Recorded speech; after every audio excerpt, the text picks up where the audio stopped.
Good to see you. Good to see you. Russ, you ready? Here we go. Welcome to today's panel, The Future of Genetics in Agriculture.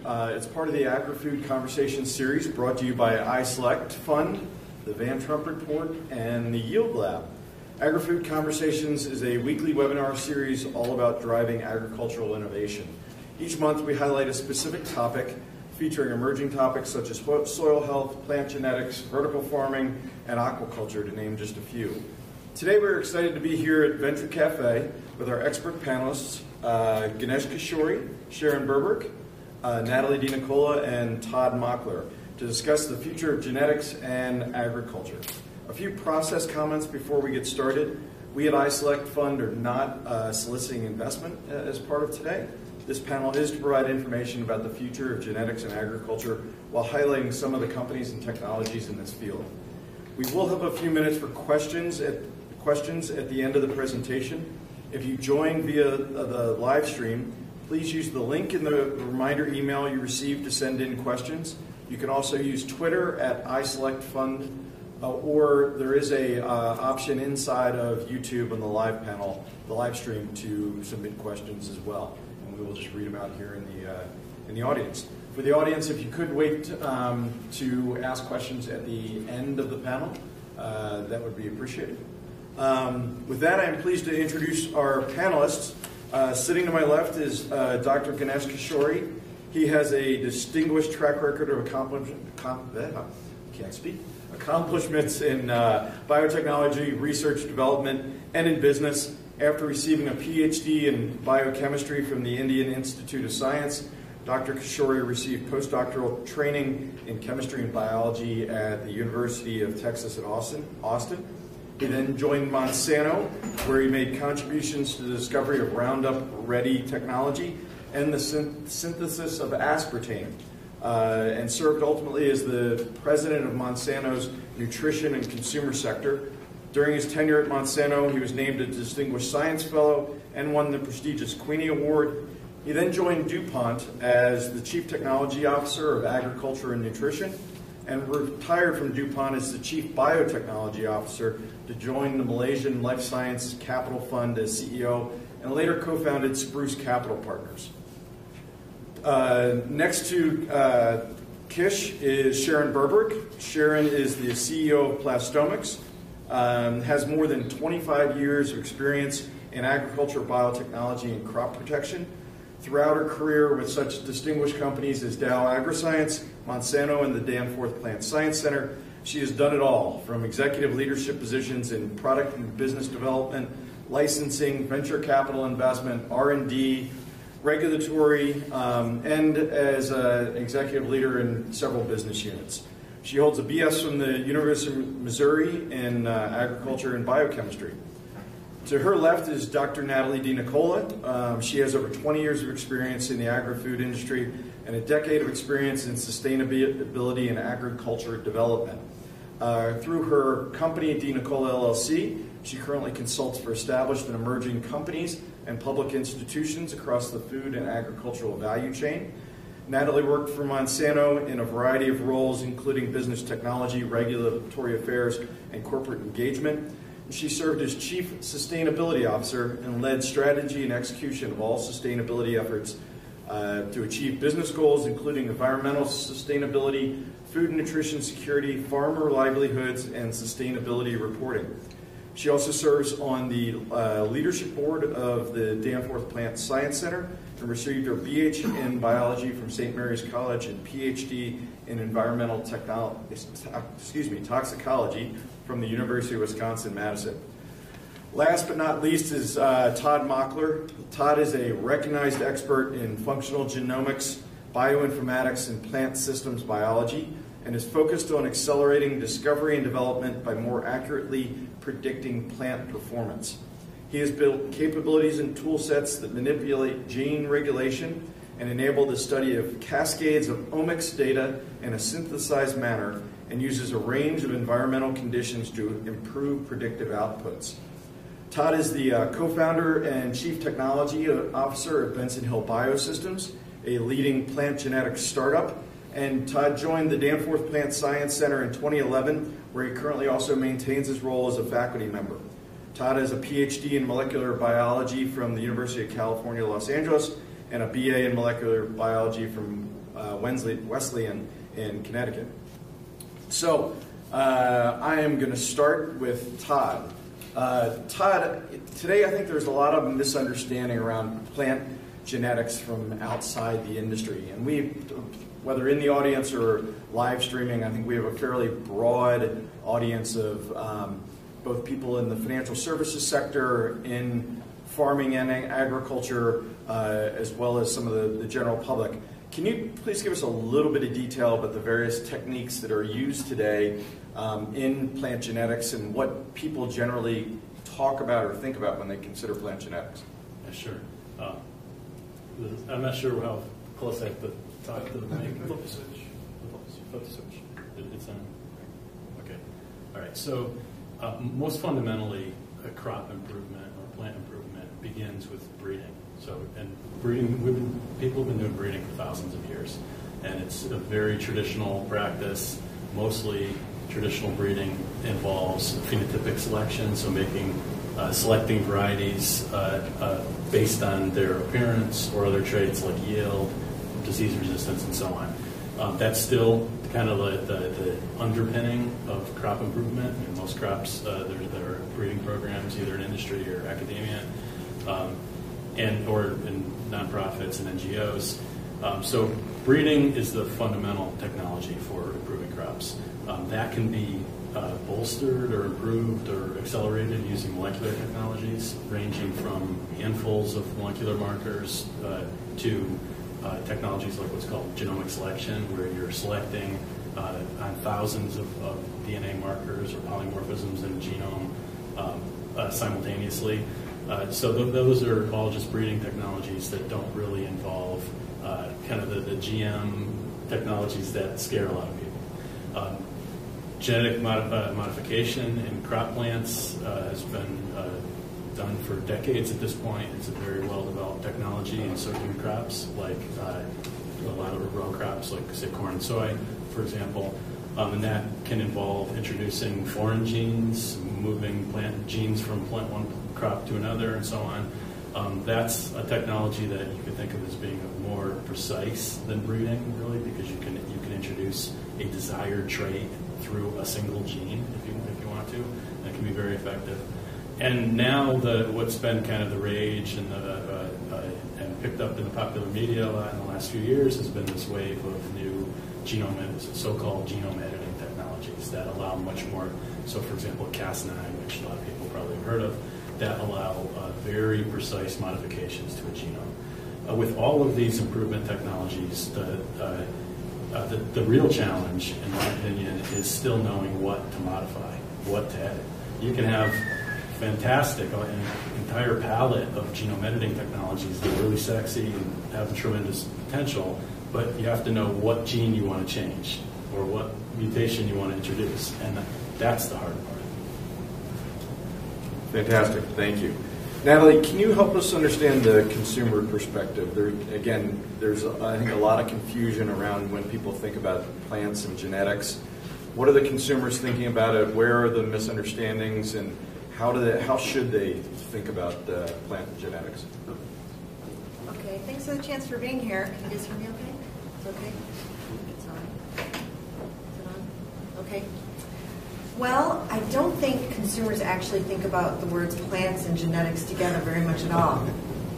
I do think consumers these days are paying a lot more attention to what's in the food they eat, which is really a great thing. But there isn't necessarily a lot of understanding about these different techniques and how food's grown. And particularly when you think about some of the younger generations, millennials and Gen Z, who have a lot of purchasing power today and will have more in the future, they really like to know what's going on. They're really interested in transparency. And they're also really a lot more interested around health and sustainability of the kind of foods they eat. I worked for a lot of years for Monsanto in sustainability, which in its broadest sense talks about nutrition and talks about the environmental impacts. And I talked a lot with consumers and stakeholders that just didn't really know a lot about agriculture necessarily, but really cared about agriculture. And in that time, I tried to really listen and unpeel the onion and understand what were the sensitivities they had, for instance, around GMOs, because there was oftentimes quite a bit of, concern around that and controversy. And what I came to realize is that while there's definitely some folks who are philosophically opposed to a tool like that, and I respect their right to have that opinion, for most folks, it really wasn't necessarily about these tools, and they don't really necessarily understand all these differences that Todd's talking about. What they were more concerned with was, did they feel like our food system was moving in the right direction with the right kind of focus on sustainability and health and the things that they were looking for in their food system, some of which included more diversity. And as Todd mentioned, for a lot of these technologies, most of the application has been in just a couple of row crops, primarily corn and soybeans. And if you do look at the environmental footprint, for instance, of corn and soy that's had a lot more genetic research, whether it was through traditional breeding or GMOs, the footprint of those crops has become more efficient than, say, wheat or rice that's had a lot less of that kind of research done. And there's a great coalition called Field to Market that has done those kind of measurements. So the sustainability has improved, but it wasn't really achieving the kind of food system that consumers were generally looking for. And what's really exciting about gene editing technology is that it's not about taking a gene. While it can be used for the purpose of moving a gene from one species to another, it can largely be used to help tap into the natural genetic diversity that already exists within a plant species and really accelerate that traditional breeding process that's been around for a long time and that's really in all the foods that we eat.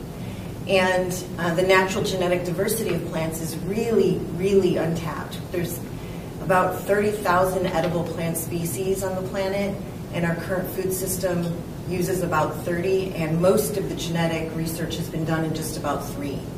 So 99% of the calories we eat come from less than 1% of the natural diversity that exists.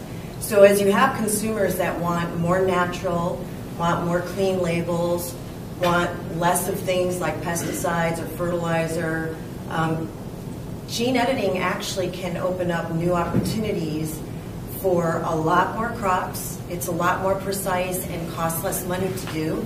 So it can be applied to a lot more crops, and it can really tap into the diversity that was already there. So there's an opportunity here, I think, for consumers with gene editing, but there's definitely work to do. Great, thank you. So to Kish, you were instrumental in some of the early uses of genetics and to improve crops. What were you and your team thinking about? What were you trying to accomplish? Talk a little bit about some of the science at the time and how it's evolved from then to now. Sure. I don't know how many hours we have, but I'll try to keep it brief. The very first thing that happened, Todd alluded to that, this aspect of it, in the late 60s, early 70s, after Watson and Crick in the 50s had elucidated the structure of DNA, and that there were a number of breakthroughs in terms of understanding how the DNA information actually ends up in protein information.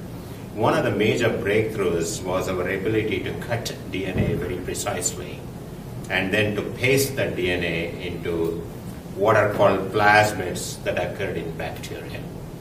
And that breakthrough actually resulted in the production of human insulin instead of depending upon pigs for making the porcine insulin for diabetics, human growth hormone for treating people who had deficiency of growth hormone, bovine growth hormone, which Monsanto used for increasing milk production in cattle. And at that time, we were interested in 3 aspects of biotechnology. Obviously, human healthcare, where proteins could become therapeutics, because at that time there were a limited number of proteins that were being used for therapeutic purposes. The second, of course, was the area of animal improvement, and third was crop improvement. In crop improvement, there were two things that attracted most of our attention at that point of time. Number one, of course, is the aspect of pest control, and within that there are two classes of pests. The other, of course, is the ability to introduce genes and express genes in plants. We had, at that point of time, demonstrated that we could introduce and express genes in a plant called petunia, which of course wasn't going to be the food crop. So we had to learn how to introduce and express genes in soybeans, in corn, in tomatoes, potatoes, and things of that nature. And then coming back to the first point that I made, we focused on introducing new technologies for weed control and secondly, new technologies for insect control. Now, seminal breakthroughs, scientific breakthroughs and scientific discoveries occurred right here in St. Louis in the early 1980s when a scientist at Washington University by the name of Marydale Shilton, along with people at Monsanto, Rob Fraley, Rob Hodge, and Steve Rogers, they were able to demonstrate that there is a bacteria called agrobacterium, which basically gives cancer to plants. This bacterium is capable of injecting DNA that is present in the bacterium into plant cells, and once it is introduced into the plant cells essentially treat this bacterial DNA as if it is a part of its own DNA machinery. Of course, the trick was to remove all the disease-causing genes from this injected DNA from the bacteria, replace it with genes that were capable of conferring insect control, conferring herbicide tolerance for better weed control. Now, the only thing at that time we had was a great herbicide called Roundup. In fact, I should tell you that the discovery of Roundup is also something that is a story into itself. It occurred right here in St. Louis, late 60s, early 70s. That discovery occurred.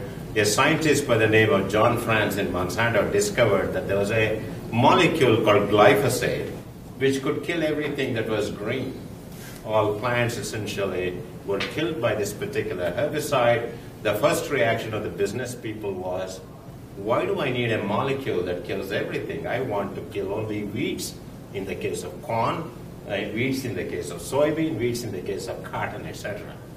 So what we had to do at that time was to discover genes that could protect the crop plant, like corn, like soy, like cotton, like canola, to protect the crop against the herbicide, yet kill the weeds in farming operations.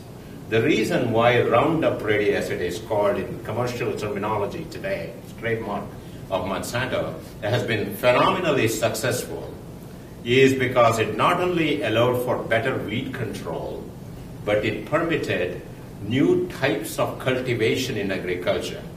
You may or may not realize that since the dawn of civilization, which is about 10,000, 11,000 years ago, more energy and labor has gone into removing weeds in farming operations than any other human activity thus far.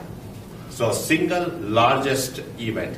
If you and I were doing farming, we would be already beginning to remove the weeds in the year 1800, 1900, even 1940. We would be removing weeds in the field instead of doing what we are doing today. So that is the importance of weed control, and by having glyphosate and Roundup Ready, we were able to introduce new technologies for weed control, one of which was no-till farming, another which was minimum tillage farming, etc. Those were some of the phenomenal introductions into crops. That is why farmers are using them today in corn, in soy, in cotton, in canola, and so on and so forth. The reason why the products have taken off like a rocket and they have stayed there is because farmers spend so much time and energy removing weeds that this has been a remarkable product. The second is, of course, insect control. Insecticides that were being used in cotton fields. A cotton farmer used to spray 10 times, 12 times in the temperate regions of the world to produce cotton. In the developing parts of the world, they were spraying 32 times during a growing season with insecticides like organophosphate insecticides and a number of other insecticides which are essentially neuropoisons. we were able to replace them with very specific and selective insecticides of biological origin, which had only one activity, to kill the caterpillar family of insects. And that, of course, has also been a phenomenal success. Now, it was not easy to start from the concept and take it to the laboratory. If I lost my hair and my hair turned gray during that interim, it is because of the fact that many scientific breakthroughs had to be made to identify the genes that were capable of conferring both Roundup Ready characteristic as well as this insect control characteristic, and they are now being grown all around the world in a major way. Fantastic. Thank you. Sharon, you've spent a full career doing much of this work as well. Do you have anything to add to what Ganesh said? Well, the only thing I would add, well, first of all, Kish worked right across the corridor from me when we were all working on this together, and it was actually pretty exciting. And I think it was some of the best times in my career were actually making these breakthroughs.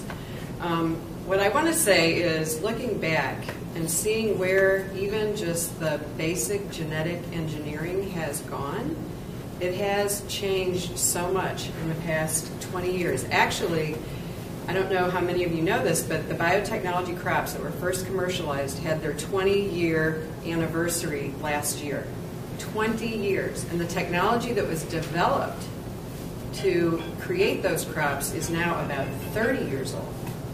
So this genetic technology, while we've made lots of strides, the technology that's being used today still has room for improvement. And so I believe that, genetic technology, ways to manipulate genes, to measure genes, to look for targets, like Todd said, that's the hardest part of genome editing, is to find the right target.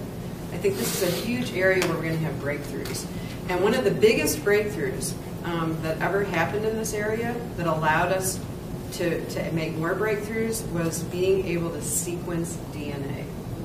And nobody's really talked about all the techniques that actually were developed in genetics to allow these breakthroughs. But we started with simple, like chemical mutagenesis, to try to figure out what genes did.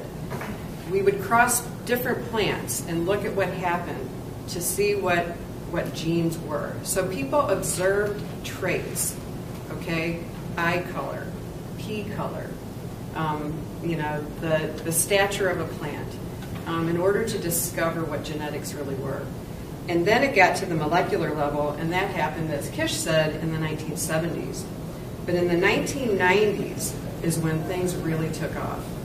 And I believe today, the human genome sequencing effort started in 1990, and it wasn't complete until 2003. Today, that genome could be sequenced probably in less than a week. I'm not sure how many days, but it's one day, Kish says, one day.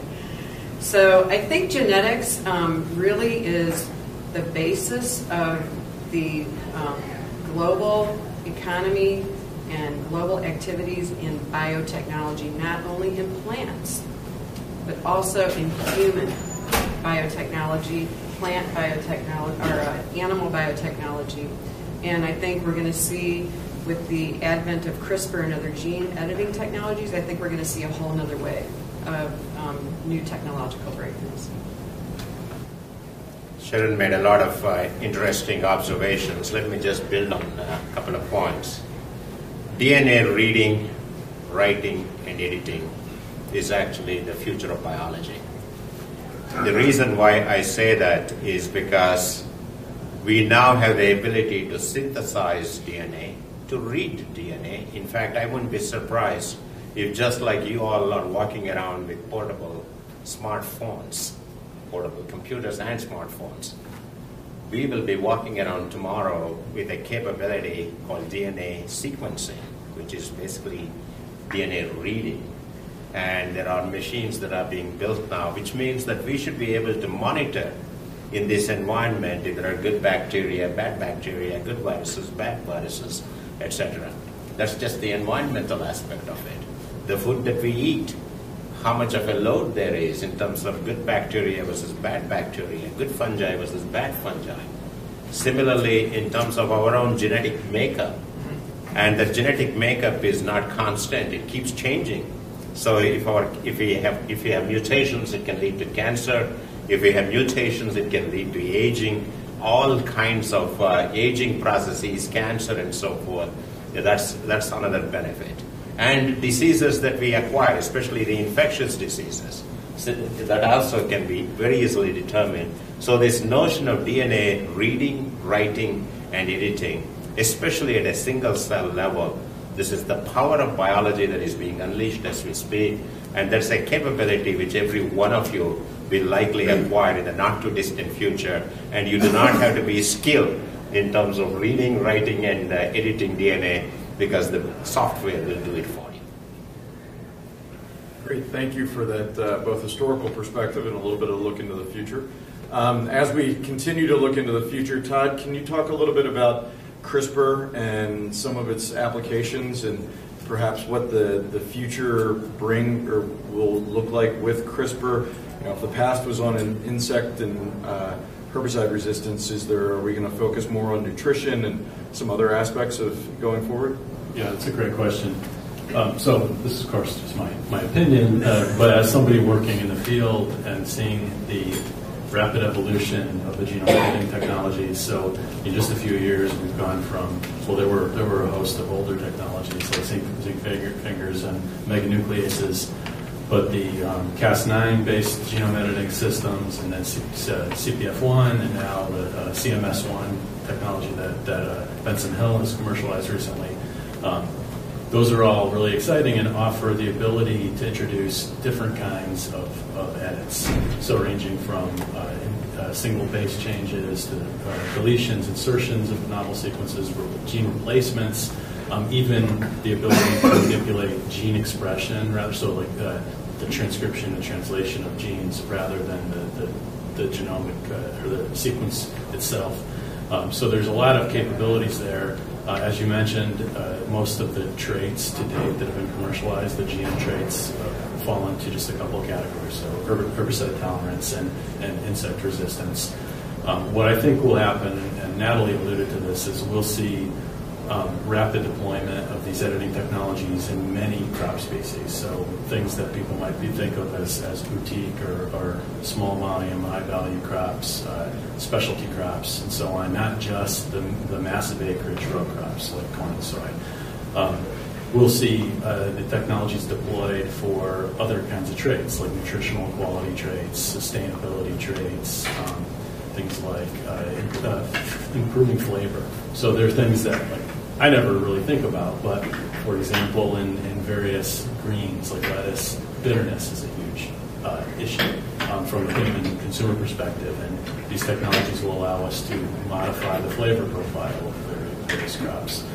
So I think we'll see just a widening of the application of the technology to traits beyond the really what are called the defensive traits, herbicide tolerance and insect tolerance. I think that this is going to happen pretty quickly as well, because the editing technologies are in some cases can be deployed more rapidly than GM traits, and then depending on the regulatory landscape, it may be that in some cases the what are called events, so the actual modified organism may not be regulated, so it may come to market faster as well. Natalie could probably expand on that quite a bit. Go ahead, Natalie. Well, so I think one of the challenges is that the system, our food system, has been pretty polarized. So Kish, he referenced some of the huge benefits that genomics research has brought to farmers who we all depend on, who experience huge challenges in terms of managing risk. And those kind of traits, though, did not have direct benefit to consumers. They did, I would argue, have indirect benefits in terms of having enough food and having the cost of food be lower. And like I said, there were some sustainability benefits from that. But they weren't necessarily direct benefits that the consumer could see directly for them. And it also, there was a lot of information, in some cases misinformation, that led to some fear and perceived risk by consumers. And the industry not always being perhaps as transparent, talking too much about science and not really helping the consumer understand more of the motivations behind what was being done and connecting the dots for them. And I think we have a real opportunity, like I said, now with gene editing technologies that can really help us. I think consumers are more and more, some of them at least, appreciating the magnitude of the challenges that we're facing from a sustainability perspective and a nutrition security perspective around the world. And like I said, wanting more health in their own food choices. I think we have an opportunity now to close this sort of gap so that more consumers can see that this exciting kind of science and technology can really bring them very direct benefits for what they care about. But we need to be really thoughtful in how we go about doing that and how transparent we are and how we as an entire industry, I guess, are really helping to appreciate that food is emotional. And as much as we get excited about the science, it's emotional. And it's important that you take the time and you really try to understand what people are looking for. So this gene editing technology should have oversight. It should have regulatory oversight. But it should be the appropriate balance that's going to ensure public safety at the same time that it's not creating a barrier to entry so that you have only a few multinational companies working on only the largest acre crops where that kind of technology can be deployed. If you want some of the really exciting food innovators in indoor agriculture, for instance, or plant-based proteins, that actually are very focused on trying to move the food system in the direction that consumers want, for them to be able to utilize a technology like this, we need to make that kind of oversight appropriate and not create that barrier to entry.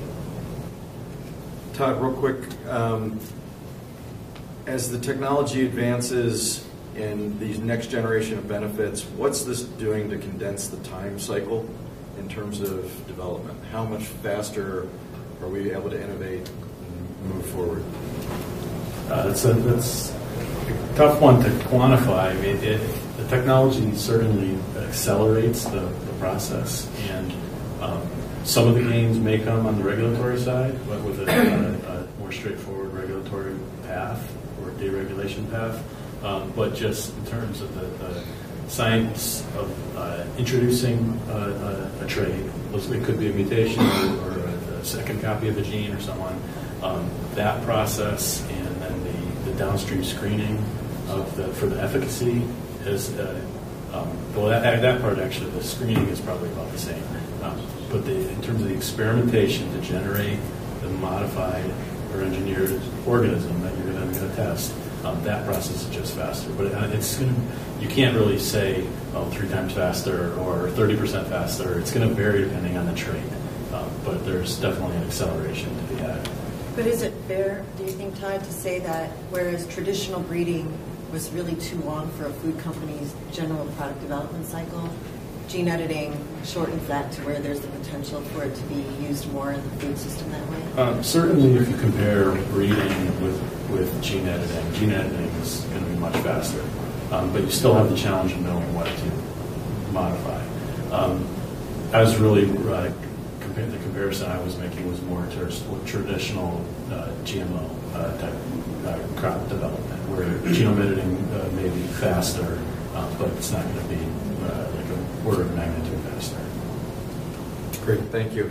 Sharon, Plastomics is involved in kind of the cutting edge of genetic technology as well. Can you talk a little bit about what you guys are trying to accomplish and how you see the market evolving? Sure, and we know we can't shave time off of development of a genetically engineered or biotech crop. So Plastomics is a plant biotechnology company, and we are manipulating or making changes in the chloroplast rather than the nucleus. So a little bit of biology for you all. So every single cell, human, animal, plant, all have a nucleus where the chromosomes are stored. this is the basis of all genetics, okay, the DNA, right? Now, all plants also have an organelle in them called the chloroplast. This is where the photosynthetic reactions happen, sunlight to energy. And that organelle also has its own chromosome, a single chromosome. So to date, all the biotech crops that are on the market have had their traits manipulated or inserted in the nucleus. So we are going to actually use the chloroplast genome to make new traits. And why are we going to do that? Well, we're going to do that because right now the technology that's needed to make these crops sustainable and effective is requiring a lot more genetic technology to be stacked up into these crop plants. And it's actually becoming a limitation. So while CRISPR is one of the solutions where you can specifically target your trait into a specific location in the nucleus, it's still pretty far away from being deployed commercially. So the chloroplast engineering platform provides another place to put your genetic traits into a plant. We don't necessarily need to use CRISPR because we actually take advantage of a natural process in an organism that occurs called homologous recombination. So we can actually put our traits into a specific location without needing CRISPR. And we can then do that a little bit more fast than we can with the nuclear engineering. And actually, the other thing I'll bring up is, you know, when you look up the word genetics, it's all about heredity and passing on things from generation to generation. Our chloroplast engineering technology can actually pass on the technology to the next generation or the next set of genetics much faster because it's only inherited through the seed. So it's like your mitochondria. It goes only through the seed. And we've actually validated that we can shave off at least a year, potentially 2 years in the product development cycle because of that. Fantastic, thank you. Kish, as you know, you've evolved from doing some phenomenal things here in the States, perhaps a little more large row crop oriented in, you know, between either the Malaysian Life Science Fund or Spruce. I think you're a little more involved in some of the developing countries. How is some of the genetic technologies being adopted or being used and thought of in some of the developing worlds that certainly face perhaps more of a food security issue at this current time and going forward than where we are today? Well, first of all, I must say that genetic GMO, the terminology GMO, is a hot potato. It doesn't matter which part of the world that you live in. Perhaps it is less so in the United States in relationship to the developing economies. Brazil, about 10 years ago, 15 years ago, they were not even open to the notion of GM crops. Today, I am on the advisory board of a company in Brazil that approved its own sugarcane with insect control. And they are working on newer things so that they can bring newer technologies to the table. India, we tried to take BT cotton into India when I was at Monsanto. And it turned out that a rogue player actually introduced the technology by basically claiming they had come up by breeding with an insect control system that turned out to be the same technology that we had developed. And then, of course, the government approved our technology. And India, which used to import cotton, became a country that exported cotton within a span of 3 years after the introduction of the technology. Such was the power of technology. People who used to commit suicide, this is the farmers who used to borrow in order to grow the crop, they could not repay the loans, they used to commit suicide. The farmer suicide rates dropped. And the interesting thing is Monsanto used to be accused of being responsible for these farmer suicides. That, of course, that debate stopped after the decline in suicide rates after the commercialization of insect control. India developed its own technology, and this was an oilseed rape for improving both the weed control as well as introducing hybrid crops in oilseed rape. They haven't approved the technology. India had the opportunity to have insect control in eggplants.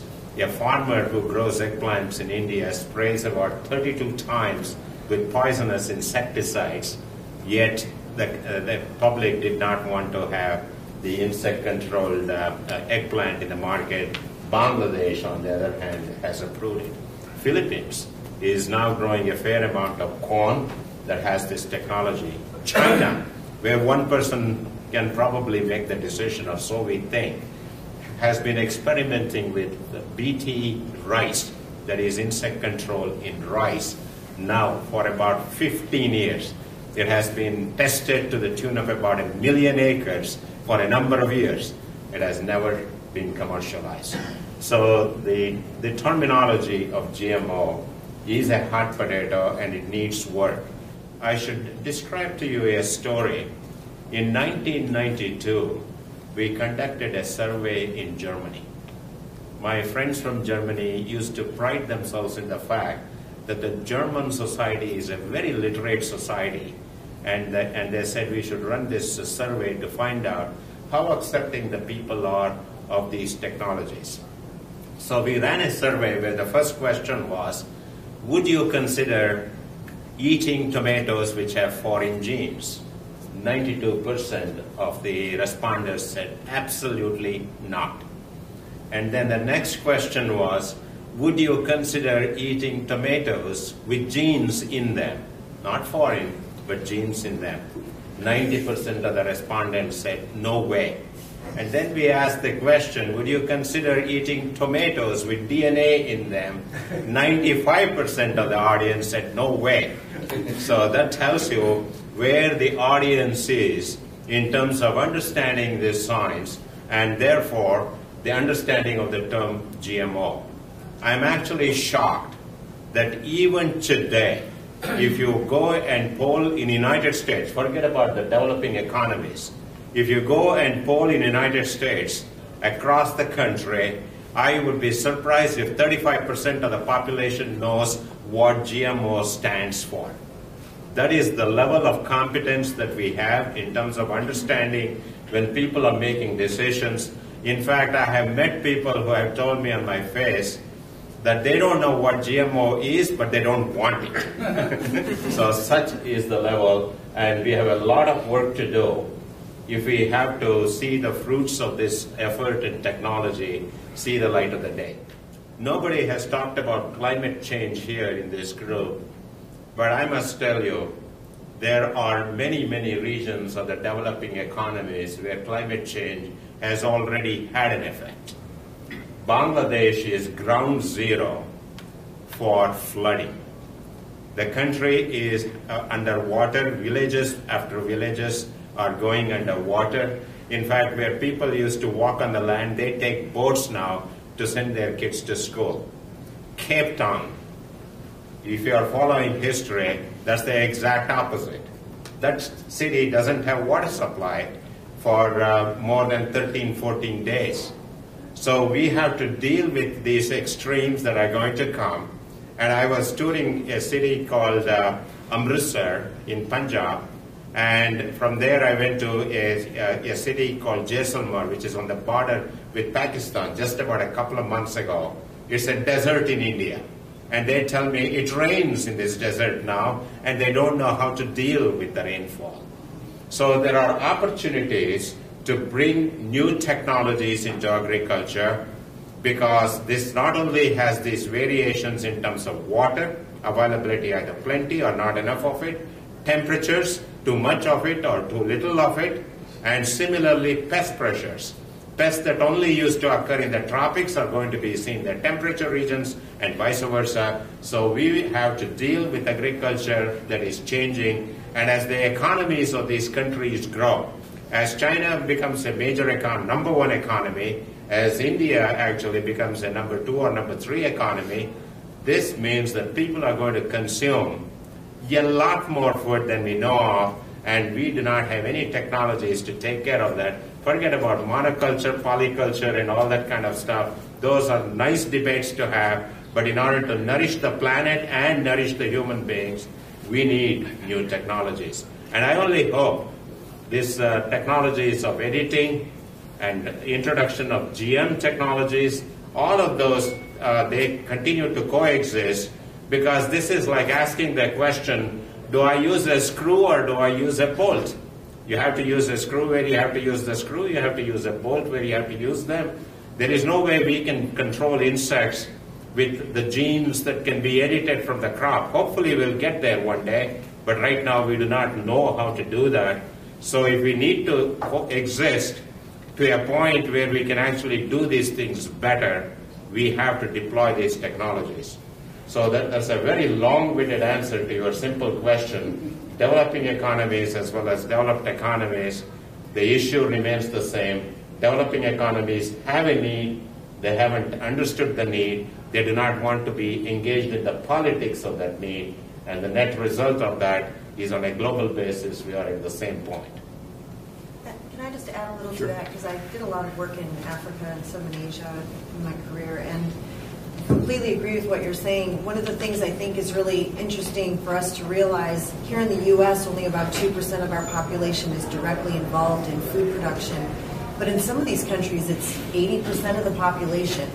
So anything you're doing to improve the lives of farmers there allows them to send their kids to school. It oftentimes gives girls and women, empowers them within the household when they're doing the farming.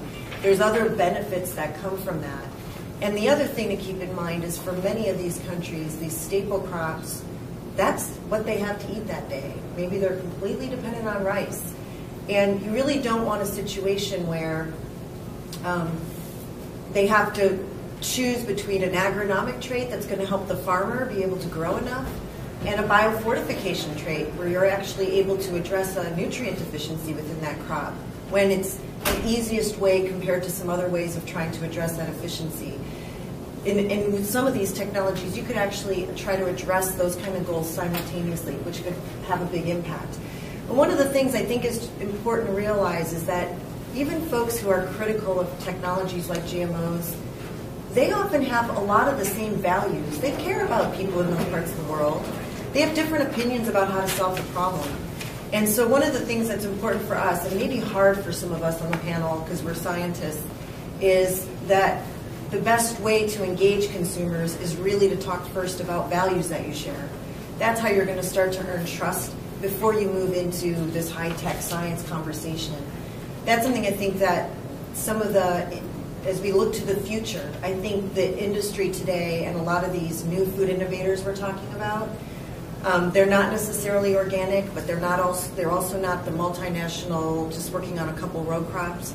They're doing a lot of really exciting work on lots of different crops, lots of different kinds of growing systems. I think that they are being really mindful about, or they're trying to be more mindful about connecting with consumers that way. Fantastic. Throw it back up to the panel if any additional comments. Otherwise, I'll open it up for Q&A. Todd, you wanted to add one thing? To follow on, actually, both Kish's comments and Natalie's comments, so one challenge in the developing world is, while we might have all these really cool genomic and genetic technologies, and we could potentially improve the crops, like so local crops in the developing world, we also take it for granted here some things that are completely lacking in the developing world. So like seed company infrastructures and distribution of improved seeds, those can be tremendous challenges. So maybe we also have to consider those kind of basically economic and infrastructure developments in the developing world in addition to the crop technologies. Can I say just one thing? So back to genetics. I think we're talking about genetics today, and when I was working at Dow, we actually had a program to help get better genetics into the developing world. The farmers in Africa are working on genetics or seeds that were developed back in the 1960s and 70s. We introduce new genetics here in the U.S., let's say like in corn and soybeans, every 3 to 4 years. So just actually helping the farmers in the developing world get better genetics is a first step, I think, that a lot of people don't talk about. Because the biotechnology piece is happening really slowly. So giving them the genetic tools to actually just produce more food, I think, is a fundamental effort that we should be focused on as well. So just to build on those points, we should not forget the fact that the first green revolution, which was championed by Norman Borlaug and Swaminathan and others, that actually helped the developing economies extremely well. Whether it is Mexico or whether it is India or Pakistan, China, all of those countries were really helped by that first green revolution.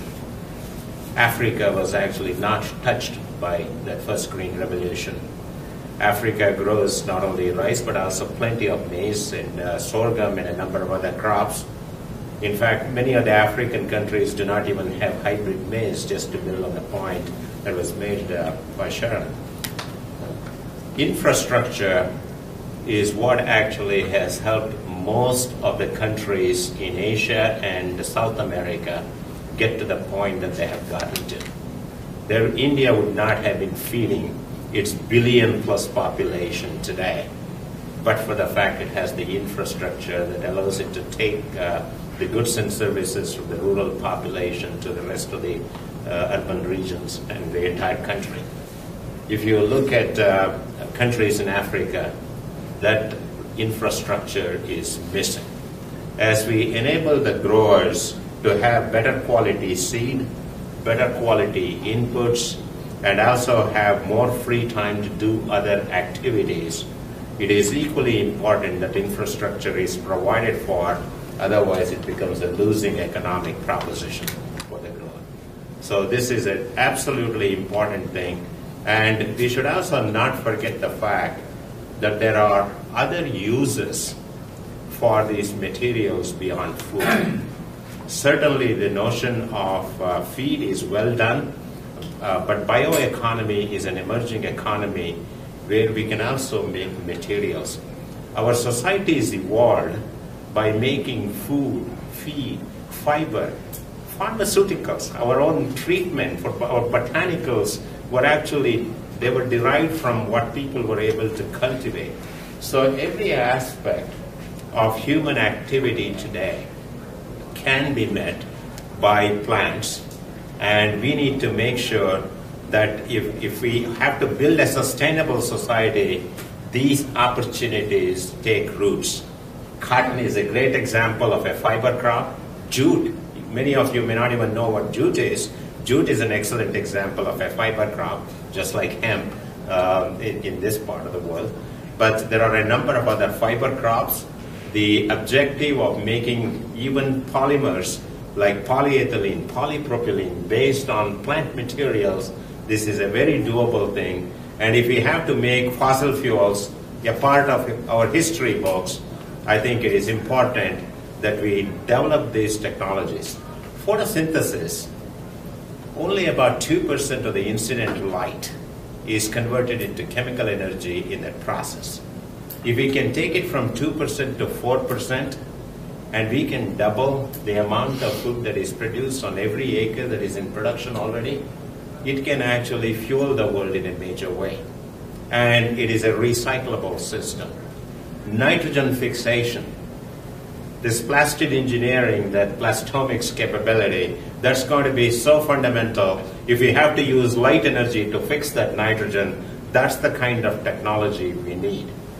The ability to control insects without applying any insecticide, and not even having an insecticide in a plant. The insect is able to recognize a plant, a crop plant, and say, this sounds like food, this is where I should breed.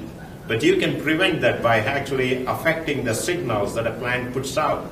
In order to do those kinds of things, we need to obviously not only have the basic sciences, but these kinds of technologies have an opportunity in the marketplace. And that's what keeps me excited every day.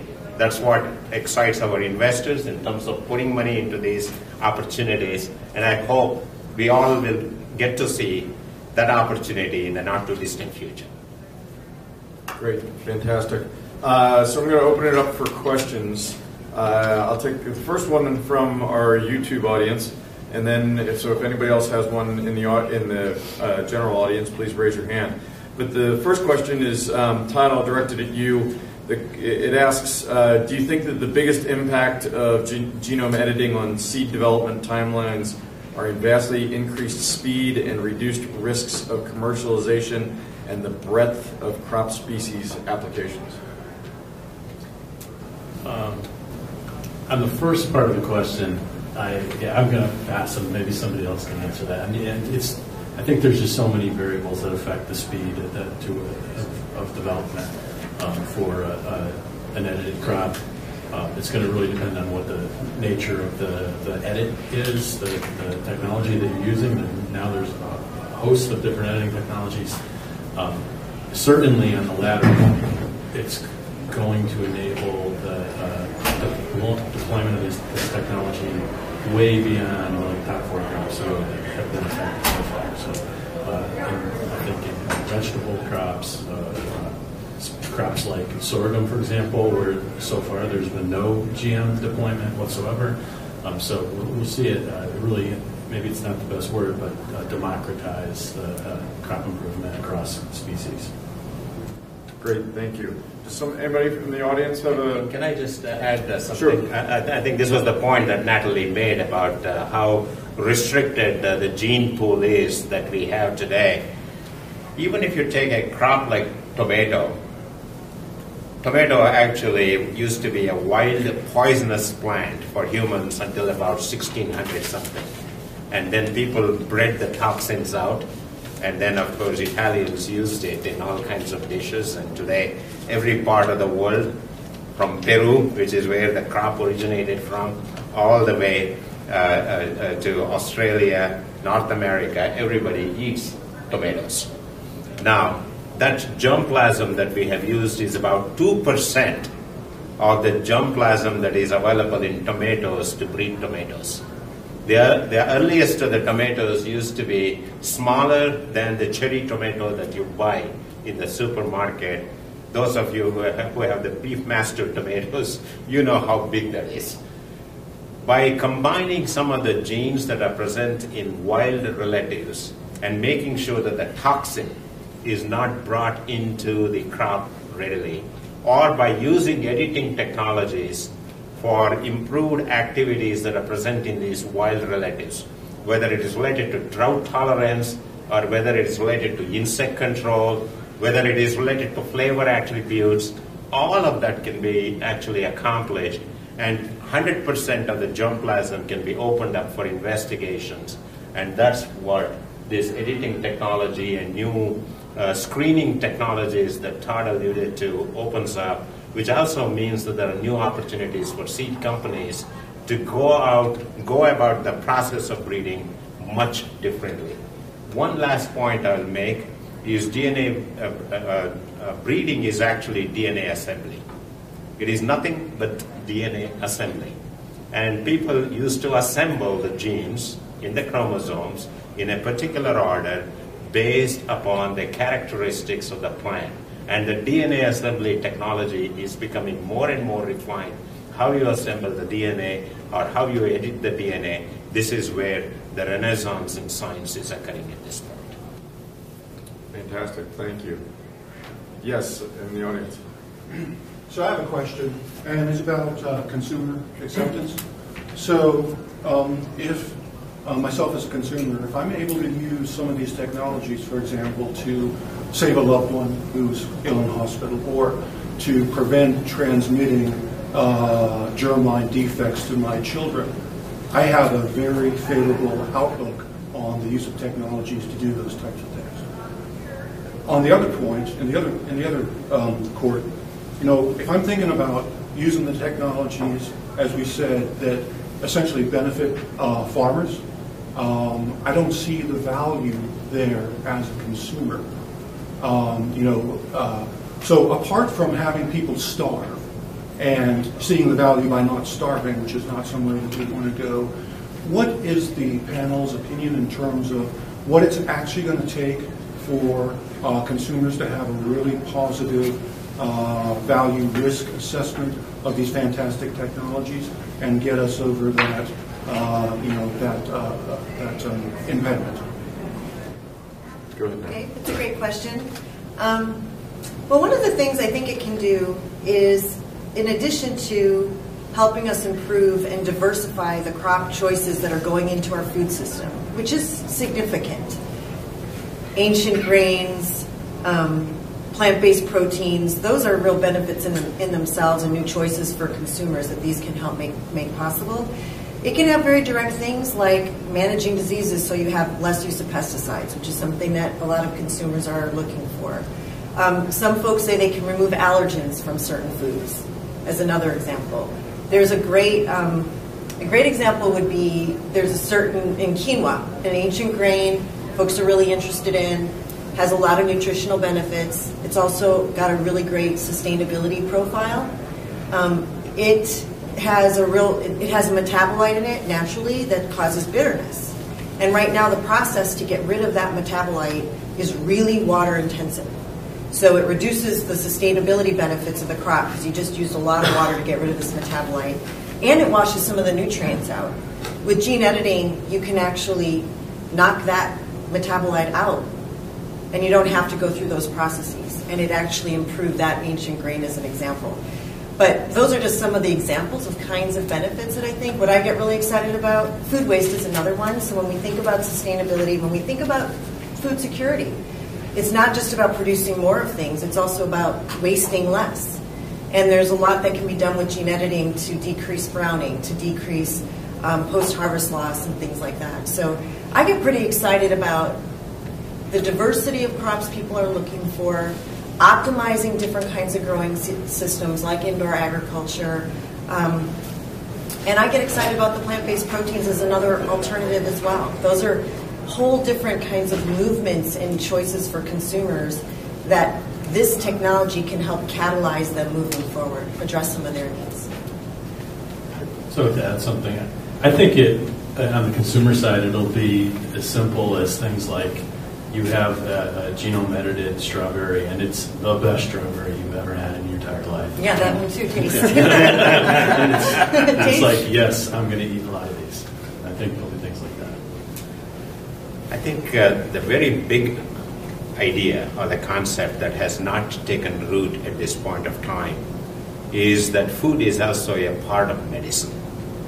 That is, ancient cultures, actually, Eastern cultures actually believe that food is medicine and that it is possible to deliver important disease-preventing activities via food. In fact, we already have data which shows that pre-diabetes can be reversed. Type 2 diabetes, even those who actually have the illness, you can reduce the use of drugs. You can also give them a better quality life, prevent the occurrence of degenerative diseases or progression of the disease in a significant way. All of that can actually be delivered via nutrition. And that research and the notion that these types of technologies can play a role in that has not at all occurred. We haven't had a conversation with the consumers on what it is that they like to see in the food that would actually deliver these kinds of attributes instead of focusing on whether it is organic, whether it is local, whether it is GM, whether it is conventional. So we have focused on the how part of it rather than the what part of it which you are raising.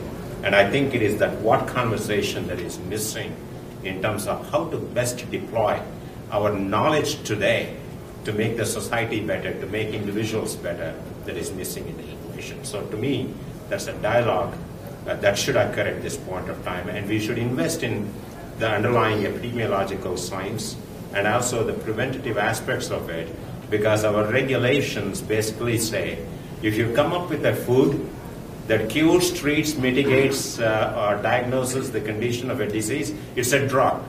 You cannot be making rice or wheat or corn a drug by that definition if it reverses type 2 diabetes as an example. So we also need to work on our regulatory system in that regard. That's my view. Thank you. Great, thank you very much. Russ, I think, where are we time-wise? It's 4:05. 4:05, so we've actually run a little bit over. I hope you guys have enjoyed this as much as I have today. I certainly have learned a lot, and I'm optimistic about the future of food. As many of you know, in the next 35 years, we have to double food production with no more arable land and in a more environmentally sustainable and friendly fashion in order to meet the needs of a growing world population, economy, middle class, etc. And I leave here today optimistic that genetics is going to play a significant role, and that actually this team sitting to my left is going to be a big part of that, and has already been. Thank you very much to Kish and to Sharon and Natalie and to Todd. iSelect, the Van Trump Report, and the Yield Lab host Agrifood Conversations every Thursday afternoon at 3 p.m. with a different food or agricultural topic. We certainly hope that you will join us in the future. You can register for upcoming webinars at agrifoodconversations.com. And this has been recorded and will be available for replay at agrifoodconversations.com as well. So again, thank you all very much for those who joined live stream or in person. We certainly appreciate your time today.